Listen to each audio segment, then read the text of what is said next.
Sumpah, Bi keluar makan dengan member. Zam, kau cakap dengan bini aku. Dia ingat keluar dengan perempuan lah.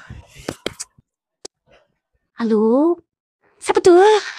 Larang! Awak betul tak, Zam? Bi. Apa Bi? Bi tu kan berada. Hari ni kita datang makan kat mana?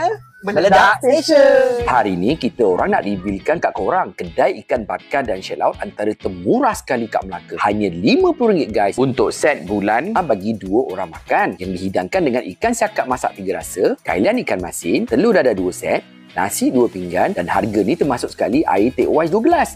Gila lah kalau tak murah kan? Dah azam pula bila dah kena penerajang terus nafsu makan dia membuak. So kita orang try shell out untuk 2 orang makan yang cuma RM35. Bapak murah. Korang boleh pilih antara 2 jenis masakan ala Thai dan buttermilk. Seafood dia punyalah fresh dan banyak.